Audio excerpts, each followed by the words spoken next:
Good afternoon, everyone. Today is the fourth day of our course that is on geospatial driven modeling for urban hazard and risk analysis.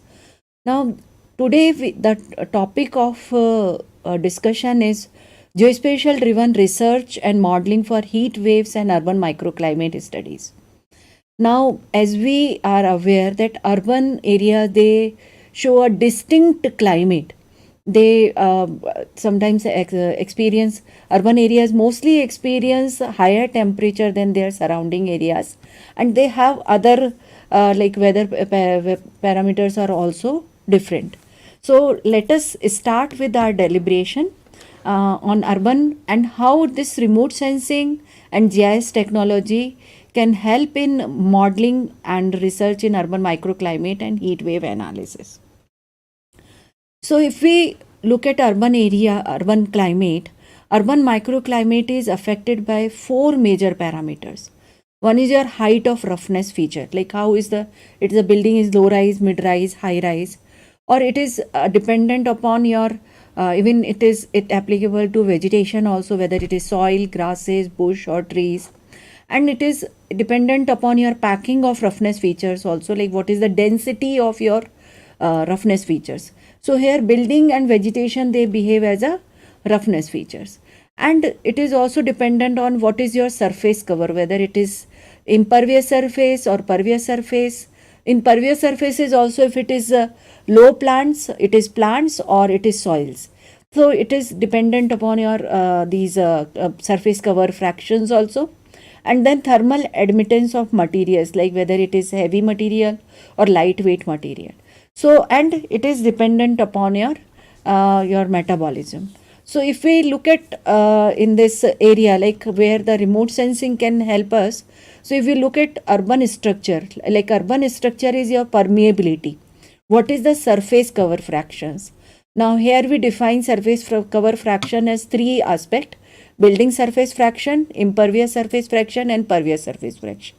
See here, impervious from climatic point of view, impervious surface fraction includes your road and paved area. It doesn't include your buildings. Buildings are included in your building surface fraction.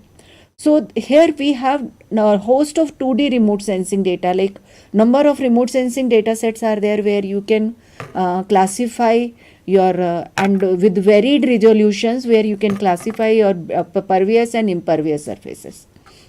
Now second aspect of your urban second aspect is urban form or 3D geometry of urban form. It is defined by urban canopy parameters such as building height, sky view factor, height width ratio, etc. So for this we require 3D information. We require information on building footprint as well as we require information on building height. So here also lot of data sets are available, like LIDAR is there, INSAR is there, aerial photographs or VHRS optical stereo. Now if you look at urban fabric, they are also basically mostly it is made of concrete or asphalt. But if we want to look at the tiled structures or we want to differentiate between asphalt, road and concrete, then we need hyperspectral data. Now fourth aspect of your urban climate, like whether the impact is there, that is urban metabolism or the anthropogenic heat or whatever the surface urban energy flux is. So their thermal remote sensing can help us. So now we'll discuss one by one the each aspect of our urban microclimate. So if we look at the pervious surface fraction, impervious surface fraction, so here you can see like building surface fraction is area of the building and divided by the total grid area, total area. Pervious is the area of the pervious area and divided by total area, and impervious surface includes your road, paved surfaces, bare rock area, that all comes into under your impervious surface fraction. So we know that all these surface fractions we can easily compute using your remote sensing data, and here I can show you some of the results, like where urban surface cover, like pervious surface fraction, when it was correlated with your land surface temperature obtained from thermal remote sensing data, you can see that pervious surface fraction shows negative, very strong negative correlation with land surface temperature. Means as your pervious surface increases, your temperature comes down. Similarly, if we look at the land use land cover part, so we can see that water shows the least temperature and bare soil and built up shows the highest temperature in broad land use land cover classes. Here we can see one this building surface fraction also. So this building surface fraction is showing that as your building surface fraction increases, especially in summer monsoon, your temperature increases. But however, in winter it shows a bit of your non-linear relationship, and that is mainly because of your shading, and sometimes your LST is that pass of the satellite which is used for your LST, it is morning times like 10:30 am or 10:45 to 11 am, which is at that time your building surfaces are not so much heated up. Similarly, if you look at the pervious surface fraction, it also shows that in all the seasons, as your pervious surface fraction increases, your surface urban heat island intensity decreases. Now we come to the second part of your urban geometry. So we have known that urban canopy parameters, they define your 3D urban geometry, and there are different parameters like mean building height, standard deviation of building height, area weighted mean building height, building surface area to plan area ratio, frontal area index.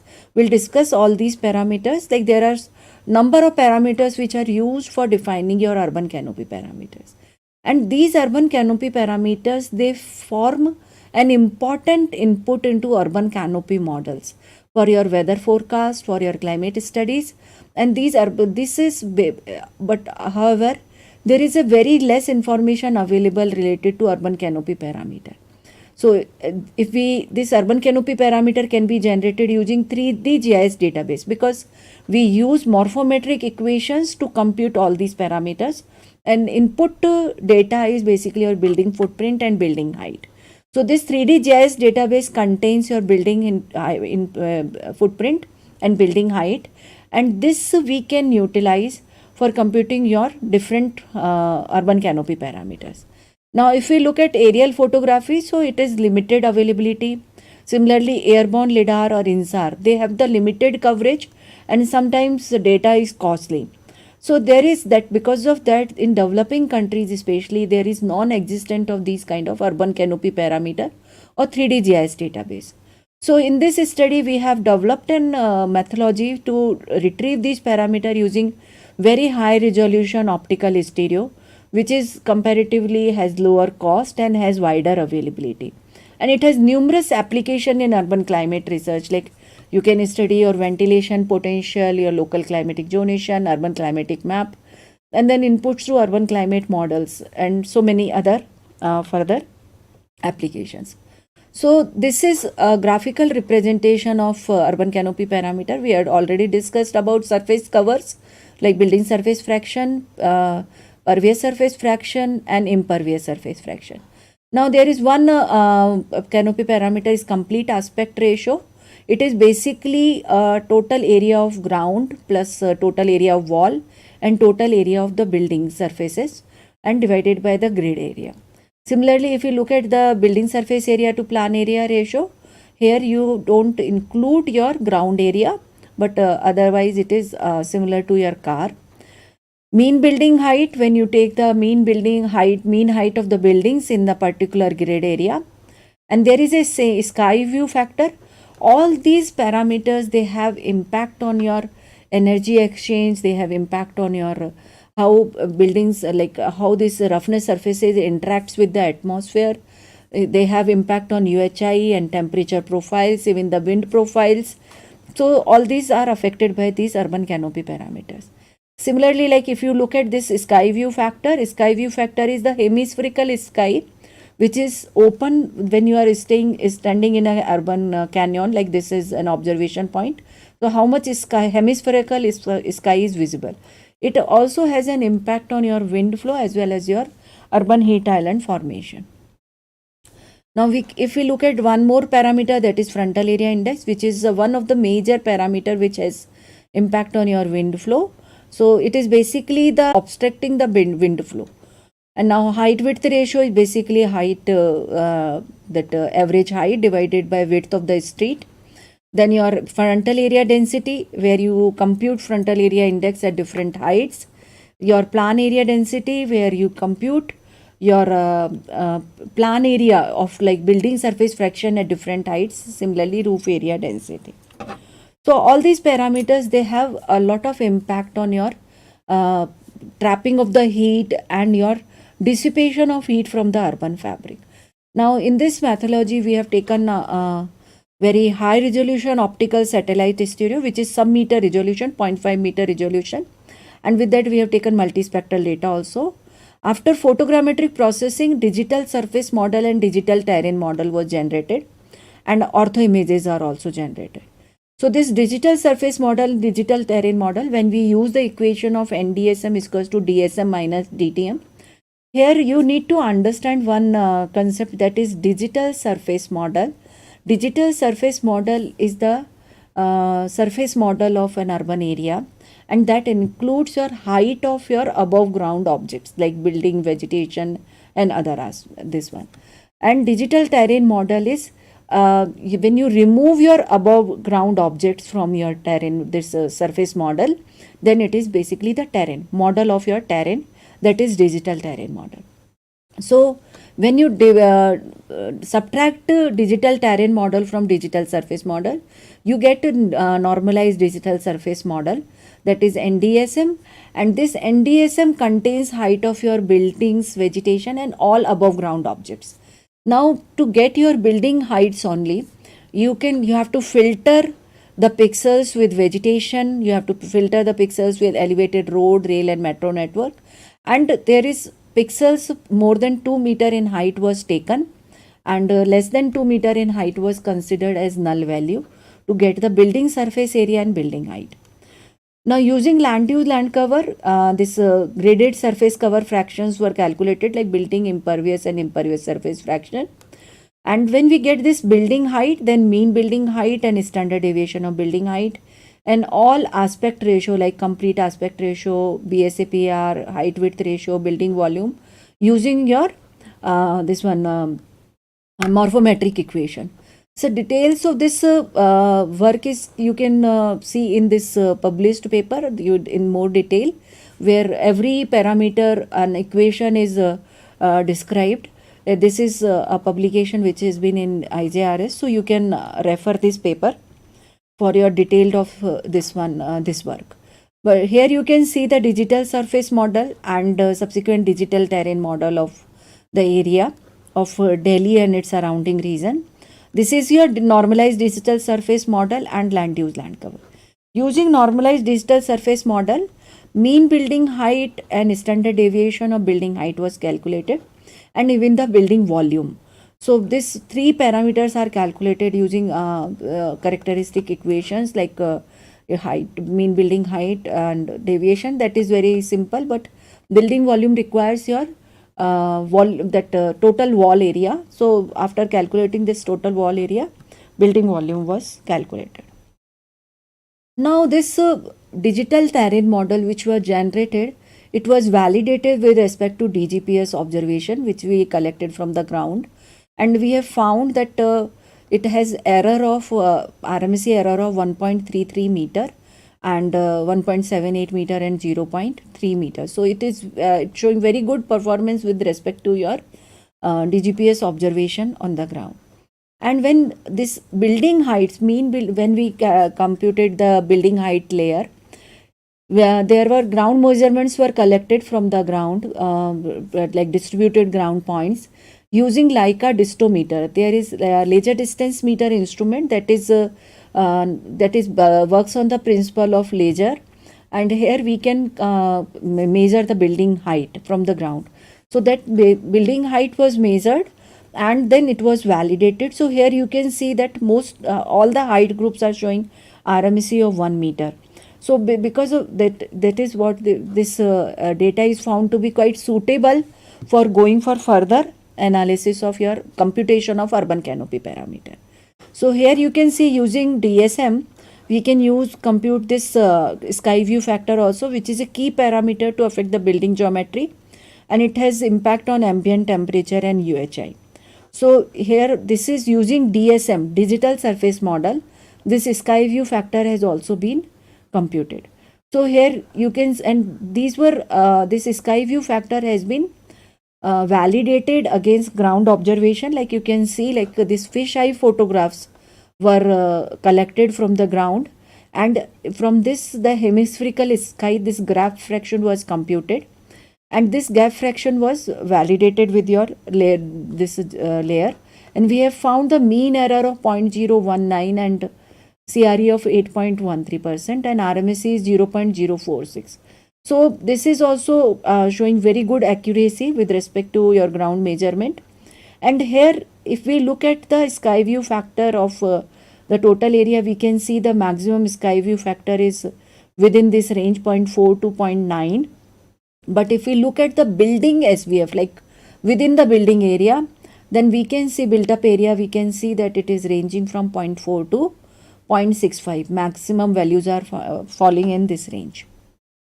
Now if we look at sky view factor versus land surface temperature, so we can see that nearly around 0.4, that as your sky view factor is increasing, the temperature is going down, but beyond a point it starts again increasing. So this is shows the impact of sky view factor.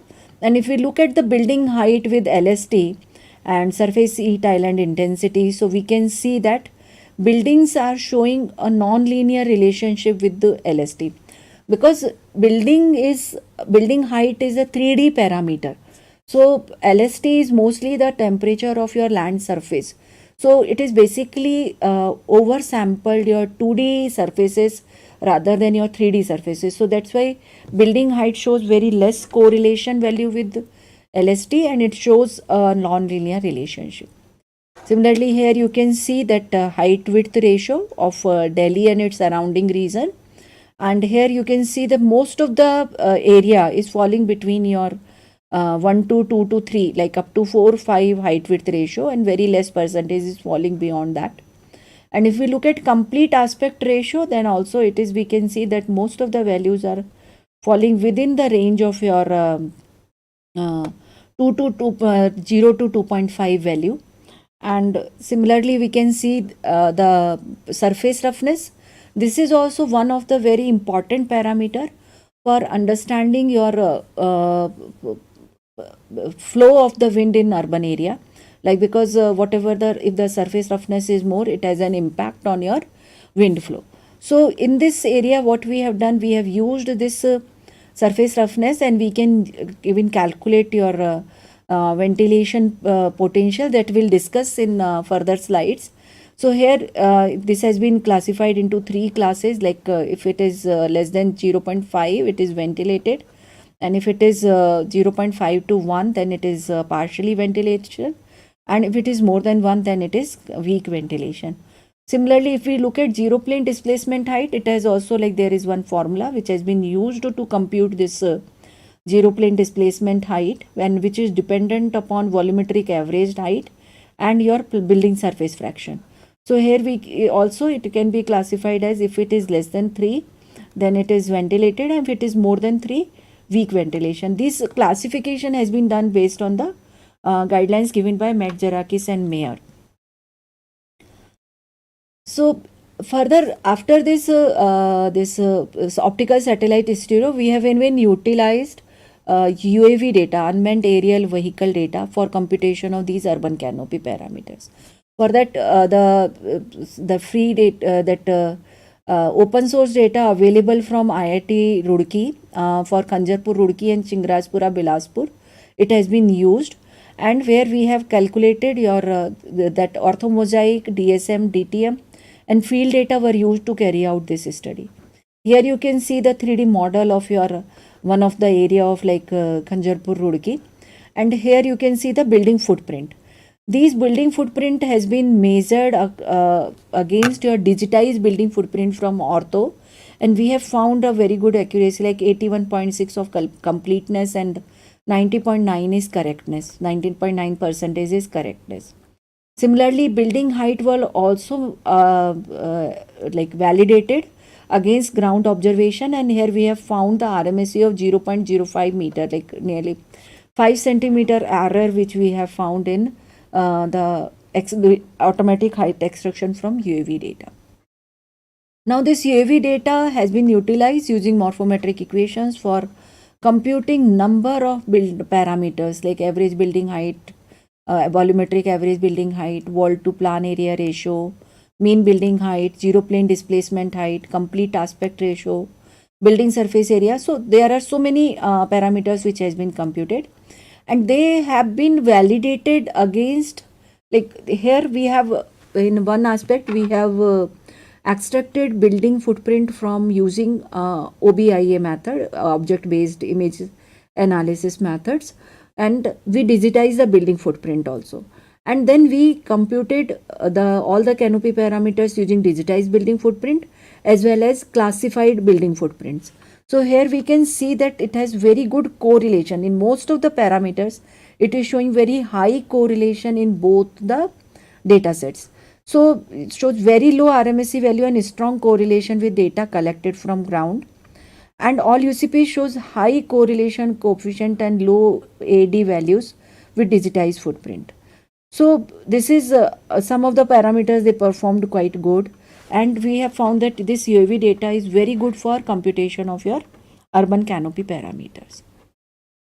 Now these parameters were shared with the National Center for Medium Range Weather Forecasting, NCMRWF, and IMD for ingesting into your high resolution urban climate model. So when we have ingestion of these urban morphology data, we have found significant improvement in weather parameters.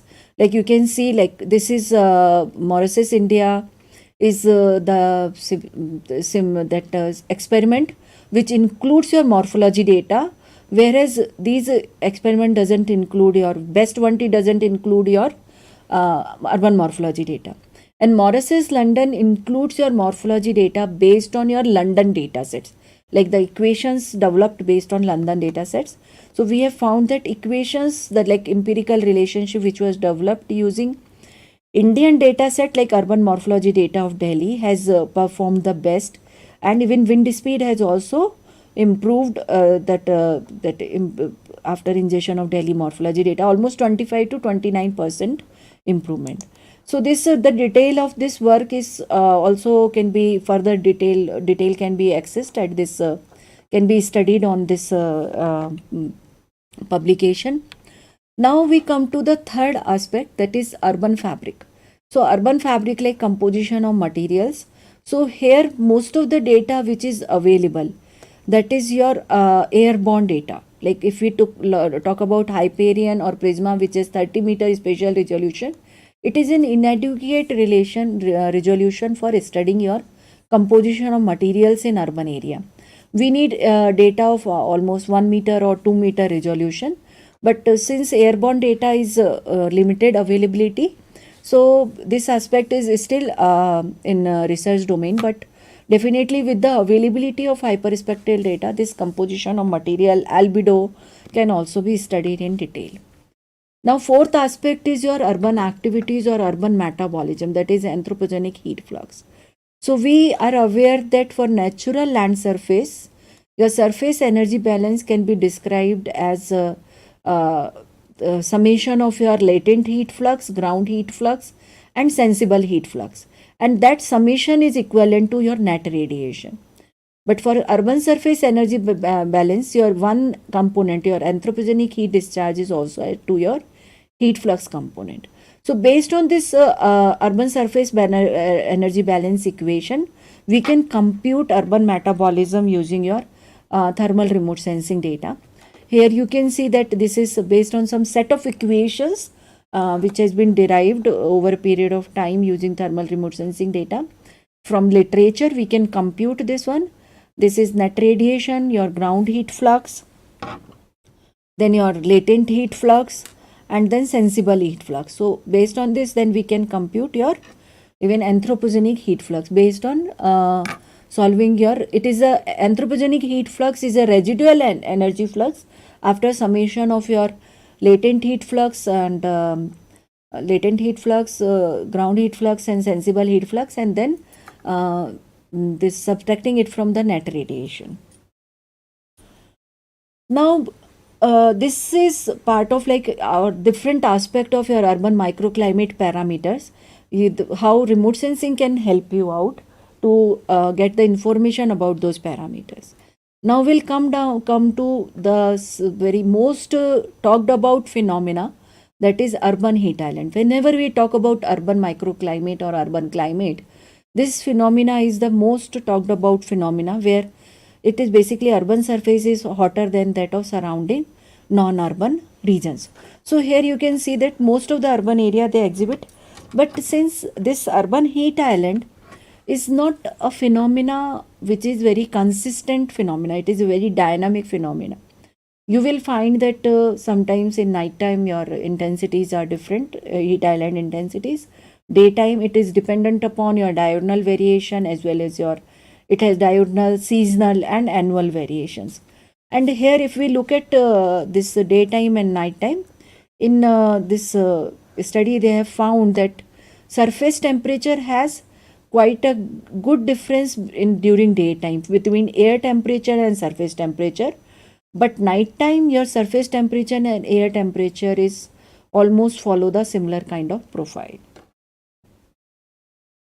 If we look at this urban heat island, so what contributes to the urban heat island? So where there we understand that albedo of urban materials, like because most of the urban materials are low albedo materials, so they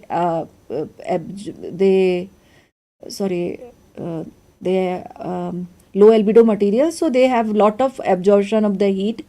There is a reduced vegetation in urban area, and there is a anthropogenic heat. Urban geometry also plays a role in trapping of the heat. And then weather and geography, like synoptic weather conditions and geography, that like location of your urban area, they all has an impact on UHI formation. So there is heat absorbed by building, heat from traffic congestion, so all these use of air conditioner, so that all adds to your increased heat in urban area. Now, as a like sometimes we can some person may argue that we can, if the heat is more, then we can use some mechanical means to keep our thermal comfort. But there is like there are some very serious side effects of your urban heat islands. Like first comes your increased energy consumption. As your temperature increases, your energy consumption also increases in urban area to keep the heat low, or to keep the cooling load increases. And there is increased risk of heat related mortality and morbidity. Like when the temperature is high, there is chances of heat cramps, heat stroke, they also increases. Even it has impact on air pollutants and greenhouse gases. Like it is established that as your temperature increases, there is a increase in the ground level ozone, and that ground level ozone is very allergenic constituent of your urban atmosphere, and it increases your respiratory problems.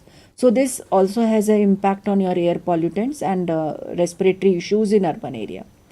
Even increasing UHI has an impact on your water quality, because your water temperature also increases, and it changes your sometimes the pH and the quality of your water, and that has impact on your urban area as well as your the aquatic life. Now, if we look at urban heat island, see most of the time we use urban heat island as a single term, but urban heat island is basically of different type of urban heat island are observed this over a period of time. Like you can see there is one surface urban heat island. Surface urban heat island is the heat island because of your surface temperature, and it is studied at local and micro scale. And if we use the direct measurement, we need to attach the temperature surface sensors to the surface. But this type of urban heat island is mostly studied using your remote sensing data, where you have thermal remote sensing, satellites data, aerial or UV data, basically using your land surface temperature. Now, second is your canopy layer urban heat island. So, urban canopy is the area between your ground to the highest roughness element, that is your urban canopy. So basically the area between your buildings that comes under your canopy layer urban heat island. So this can also be studied using your temperature sensors at fixed station. That is the maximum of your urban heat island is studied in the initial phase of your urban climate research has been done using your temperature sensors installed at different location. Like you might have studied that might be aware that the urban heat island is mainly studied by taking the temperature difference between urban station and the rural station. And there are mobile towers is one of the common method to use study this urban canopy layer heat island. Now sometimes using mini SODAR or mini LIDAR, these can be studied, and sometimes you can use it your modeling can also be utilized to study this canopy layer urban heat island. Now third one is your urban boundary layer heat island, where it is whatever boundary layer, urban boundary layer is the height till your effect of urban surfaces go. So this urban boundary layer heat island is also studied using your temperature sensors mounted on aircraft, balloons or tall towers. And it is sometimes it is used study using a SODAR, LIDAR or profilers.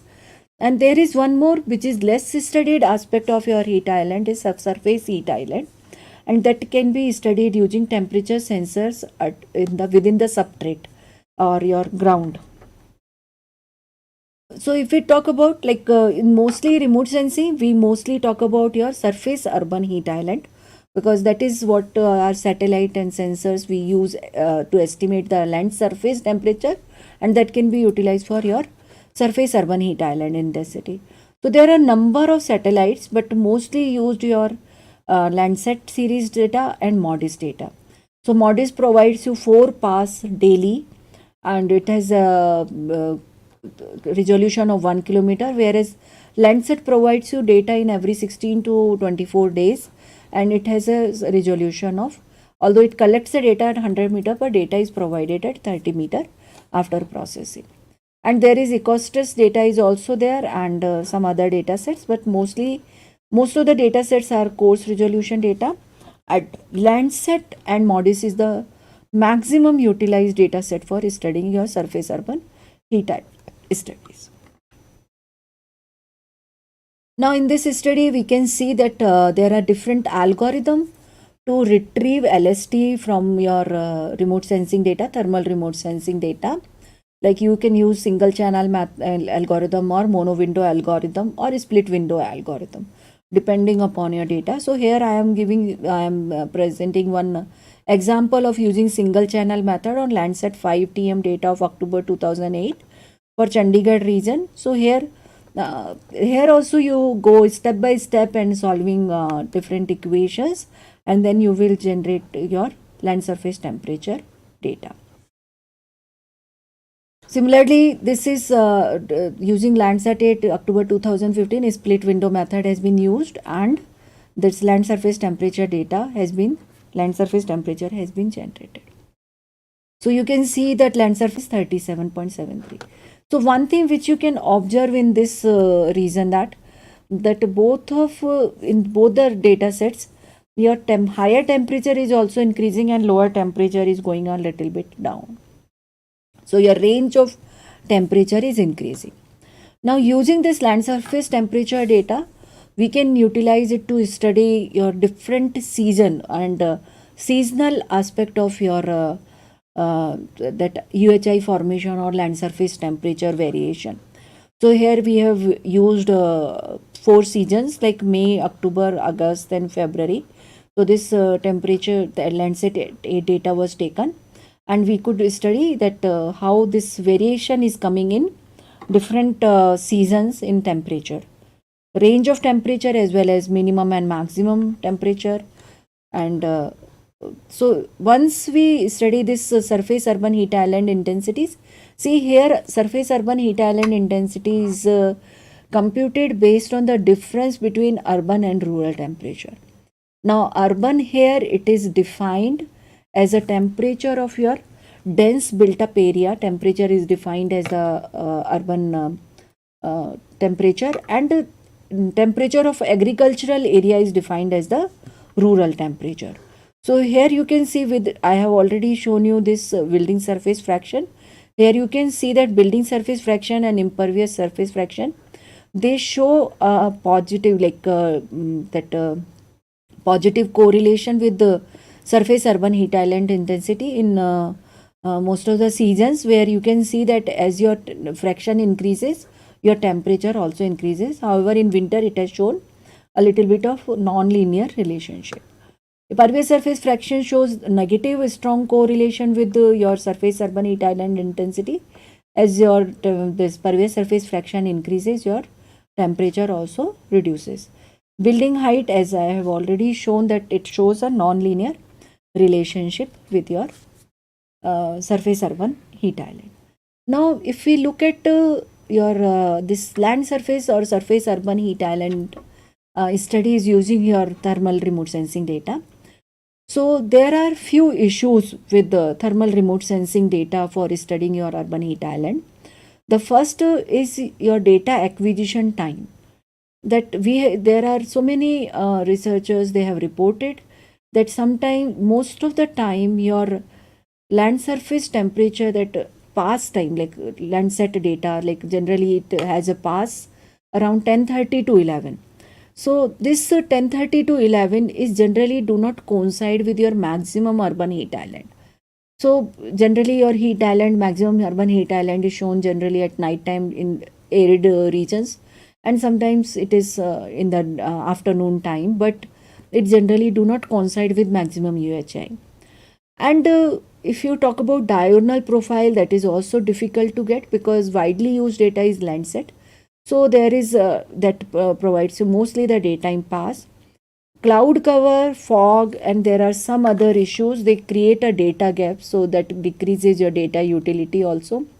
And there is a issue of getting the high spectral, spatial, and temporal resolution with same instrument. For example, Landsat has very high spatial resolution as compared to other sensors, but it doesn't have very good temporal resolution. While MODIS has very good temporal resolution, like it is giving 4 pass every day, but it is difficult, it is giving the data at 1 kilometer resolution, spatial resolution. So all these issues we can address using your computational modeling, or using your in this study we have used integrated WRF model simulation for studying the UHI of in this area, in Delhi urban area. So here Delhi urban area was taken, and for this 2 domains were created for studying this urban heat island studies. One is 0.5 kilometer domain and one is 1.5 kilometer domain. 1.5 kilometer domain was created to taking into account your regional phenomena, regional weather conditions into account. Now, resource set to LIS4 has been utilized for creating 3-class urban LULC. See, in WRF, we can depict urban area as a single urban class, single built-up class. So, in single built-up class, it gives the single value to the whole urban area. It is considered as a increased roughness with the increased roughness and volumetric capacity. So this, but in 3-class, but urban areas are quite heterogeneous. So to address that heterogeneity, 3-class urban LULC was generated using resource set to LIS4 data. And even land surface parameters such as your leaf area index, vegetation cover, and vegetation fraction, and your elevation, that also been updated in the model. And NCEP GFS data of 0.25 degree was considered as initial and used for initial and boundary conditions. Now all this has been integrated into WRF model, and downscaling of meteorological parameters was done at 0.5 kilometer. So we can see when this further it has been validated with ground observation and MODIS LS3. Now to address the seasonal phenomena, 3 seasons has been simulated, like summer, monsoon and winter, and 3 days simulations were carried out to because of it requires a lot of computational resources. So for that we carried out only for 3 days in a season.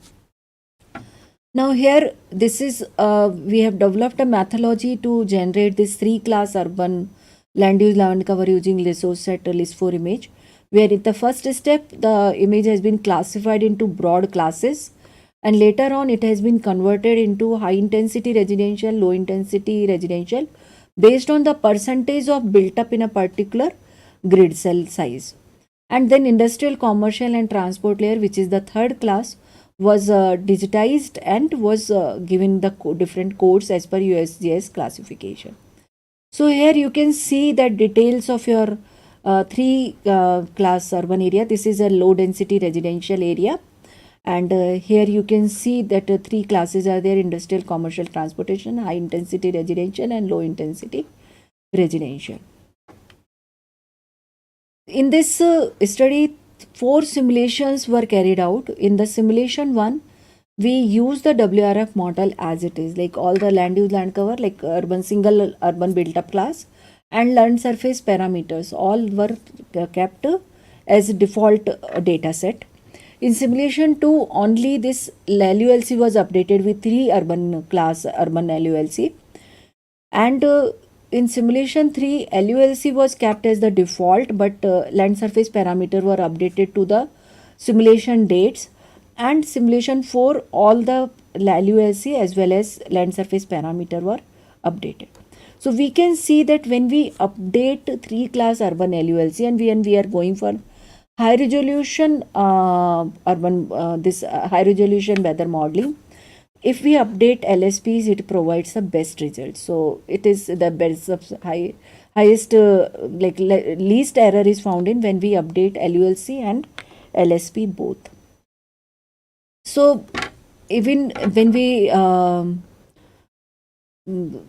evaluated the model performance with the IMD value, we have found that it provides a improved performance with high correlation and less RMSE values. And its performance evaluation of model performance in MODIS also shows that most of the pixels, like nearly 85% pixels, are falling within -1 to +1 degree difference range. So that shows that that model evaluation has quite good accuracy. And here also we can see that UHI formation in Delhi has been seen mostly during night hours. So here you can see that summer season data, monsoon season data and your winter season data. So night times your UHI formation is clearly seen. Now when we had studied the diurnal profile of surface urban heat island intensities, like in summer season we can see that during morning time 11:30 to 2:30 it has displayed negative heat island intensity, and that is basically because of your urban materials are low albedo materials and they absorb heat during this time. However, bare soil area or fallow land area which is in the surrounding, is that this phenomena is mostly seen in our arid and semi-arid region, that heats up faster than urban area. So your surrounding area temperature is more than your urban area, and that's why you can see the negative heat island intensities in urban area. Similar pattern is observed for canopy layer heat island intensities also, means temperature at 2 meter, where we have seen that it is showing the less heat island intensity, less value of heat island intensity during morning hours, especially morning hours. In winter season also the similar phenomena was observed, like from morning to morning times, especially at the time of satellite pass, that is near to 11 o'clock. It is showing the negative heat island intensities, and it's mainly because of your 3D geometry of urban area which creates shading. So because of that, urban fabric gains heat, keep on gaining the heat, take time to gain the heat, and it gains heat slowly as compared to your surrounding rural areas and heats up later, and most of the time night time it is showing a very good urban heat island intensities. So when we look at this lower urban heat island intensity and canopy layer heat island intensities, during nearly 11:30, it raises concern for use of thermal remote sensing satellite, which is generally past time around to 10:30 to 11:30 a.m. and for SHA studies, especially in arid semi-arid regions, which is surrounded by your agriculture cropland, sand or bare soil. So there we can see that it is like more, it is required to be studied more and more on this aspect. Now we come to the local climatic zonation classification. Now this local climatic zonation classification has been given by Stewart and OK in year 2012. So they have divided the urban area into 10 urban built up classes. Basically it is a classification system, it is a climate oriented classification system, and it divides the urban area based on urban form and function. So it divides the urban area into 10 classes like a compact high rise, compact mid rise, compact low rise, open high rise, open mid rise and open low rise, lightweight low rise, large low rise, sparsely built and heavy industry. So you can go through this reference which has been given here to see the details of these land classes, urban land use classes. And here this classification system divides the land cover also in 7 broad classes like dense trees, scattered trees, bush and scrub, low plants. Basically it covers your agriculture, urban park and grassland, and then bare rock or paved area, bare soil or sand, and then water. So these are the classes that is defined in this local climatic zonation. Now for local climatic zone preparation, there is one site that is known as BUDAPT site. So this gives you a methodology where you can select your region of interest, and it provides you the tool also. You have to digitize your training set for each local climatic zone class in Google Earth, and you have to upload your training samples in your that tool, and it will provide you the local climatic zonation map. So here you can see the local climatic zone map of Chandigarh, where overall accuracy is 85.3%, and you can see the accuracy of. So here one thing which we have found, that overall accuracy, although it's very good, mainly because of your accuracy of your land cover area, but urban classes has relatively lower accuracies. This is local climatic zonation map for your 2015 year, and now these maps can be utilized to study your changes in areas from 2008 to 2015. And here you can see that there is a change in area of like compact high rise and compact low rise area and open mid rise area. It has increased, whereas your open low rise has decreased, and even your low plant area has also decreased, and there is a increase in heavy industry also. When we analyze this local climatic zonation map with the land surface temperature data, so we can see that compact high rise and heavy industry, like here you can see the compact high rise and heavy industry, it is showing the highest temperature. Here you can see that compact high rise and heavy industry, it is showing the highest temperature, whereas water is showing the lowest temperature. Similar phenomena is seen in October 2015 also, like compact high rise is showing the highest temperature, and heavy industry and compact high rise are showing the highest temperature.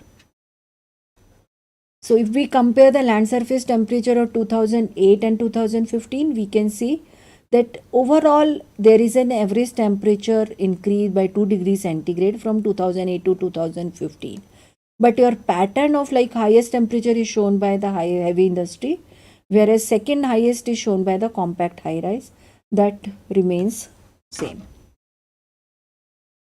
This is also bias from mean. It also shows that increase in heavy industry and compact high rise, whereas it shows less temperature in dense trees and water. Now we had discussed about your about the temperature aspect, which is the most studied phenomena you can say, and we understand that urban heat island is basically the elevated temperature of urban area. But there is one more phenomena, like mean wind speed is mostly lower in urban area. Like because tall buildings, they form barriers and they create rugged relief which will lead to turbulence. Although it has been observed that if we have the adequate ventilation in urban area, it can assist in mitigating UHI effect. Now different type of like packing and height of roughness element, they create different kind of flow, like isolated roughness flow, wake interference flow, or skimming flow in urban area. Here you can see how these roughness elements create first a barrier, and in the backside of the building it create a turbulent zone. Now to study this ventilation or wind flow aspect, we can utilize the 3D building database. Like I have already told you that there are urban canopy parameters, and few of the urban canopy parameters can be utilized for studying your urban ventilation potential. So here the building height was taken from the stereo data set, whereas building footprint were digitized using your ortho images, and building height were measured in photogrammetric software, in 3D domain with the 3D mouse and 3D glasses. So we have found like there is building polygons. The important aspect of your 3D building database is your building polygons, which you can either digitize. Building polygons means building footprints which you can digitize, or either you can use segmentation based method like OBIA based method, object based classification method. And in new like with the new techniques which are coming up, you can use even deep learning models for identification of building footprint.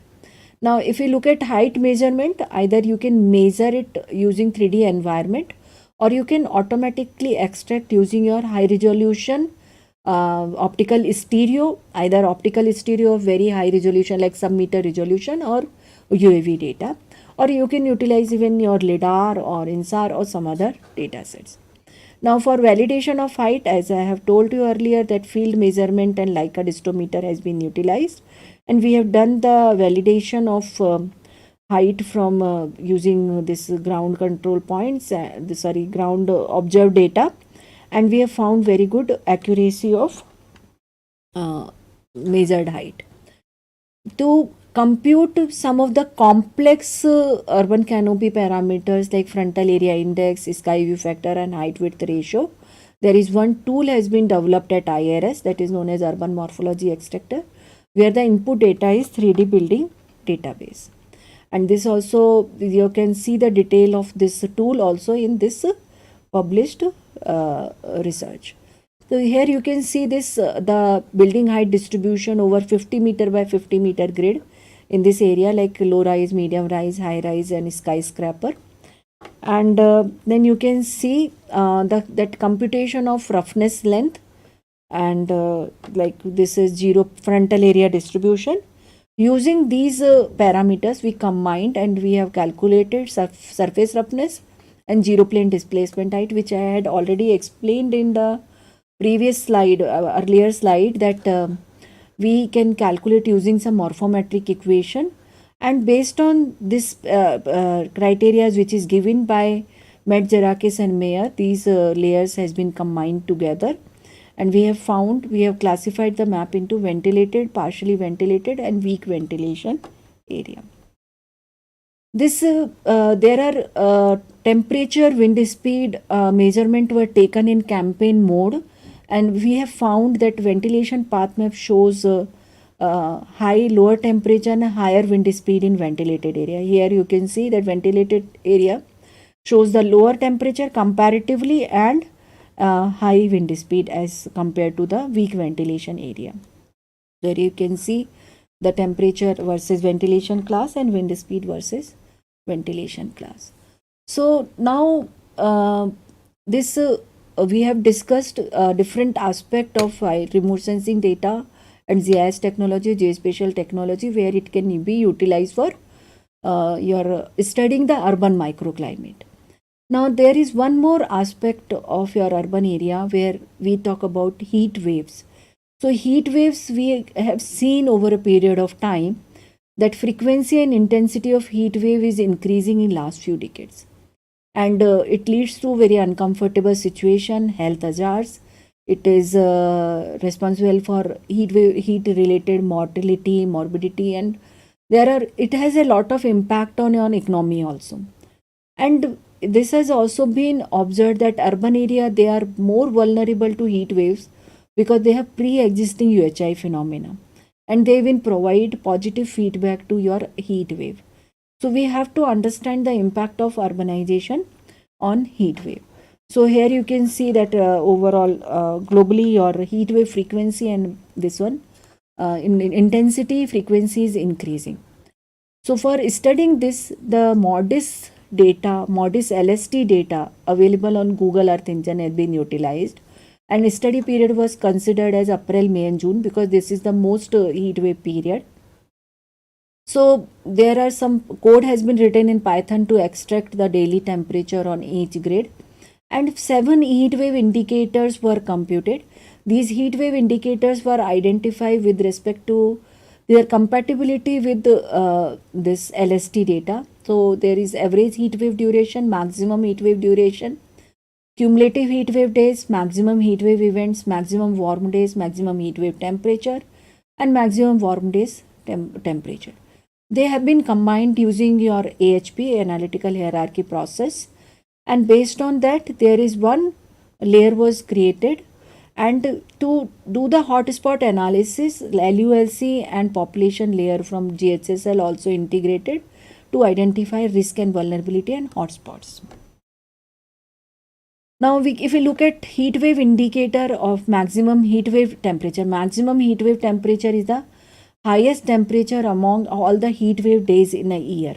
So here you can see that this 2003 to 2019 this has been done the study, and here you can see the considerable area which is increasing in highest range of temperature. Here you can see the some of the area which are showing more number of grids in the highest range of your heat wave temperature.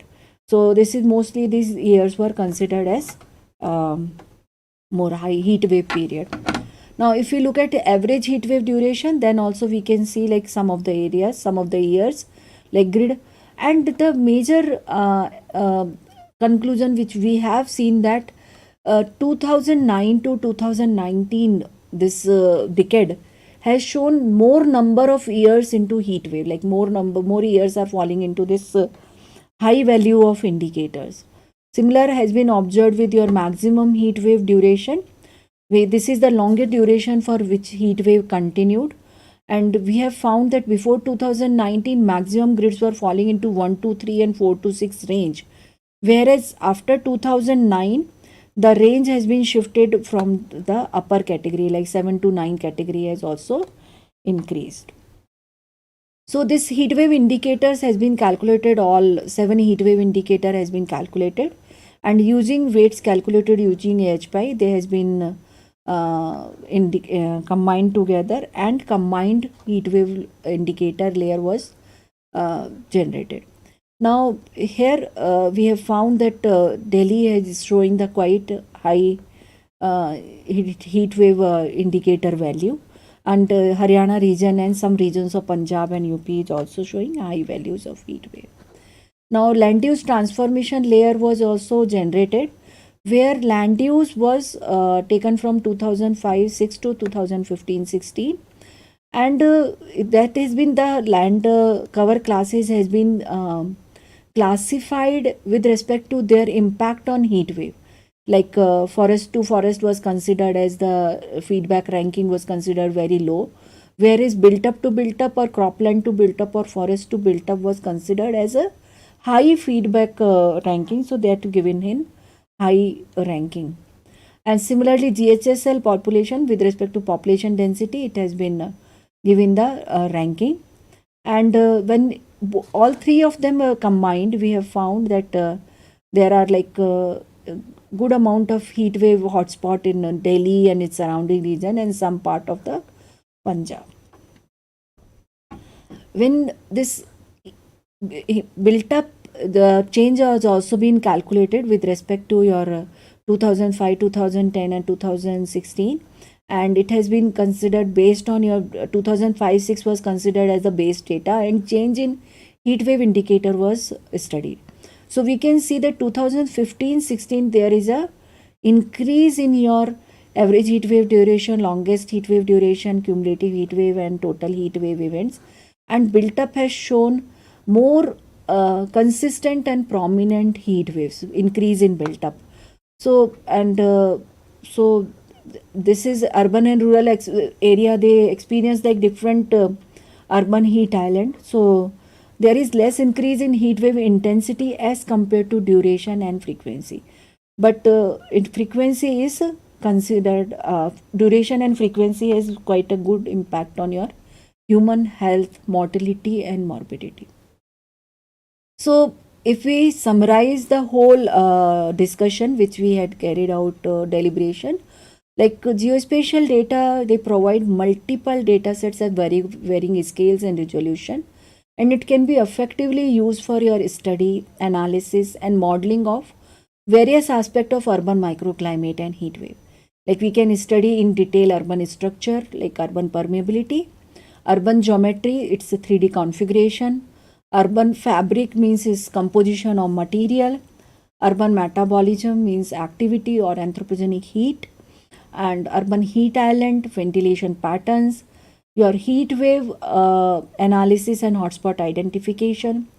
Even remote sensing data or geospatial data provide various data sets for detailed parameterization or classification urban areas for weather models, and the detailed parameterization and classified outputs can go as an input to high resolution urban climate modeling. Even different aspect of your land surface parameters such as leaf area index or NDVI or vegetation fraction or FPAR, F cover, they also been retrieved from or obtained from your remote sensing or geospatial data. So these are the key publications, and this is thank you for your patience listening. And the questions, I'll like to take some questions.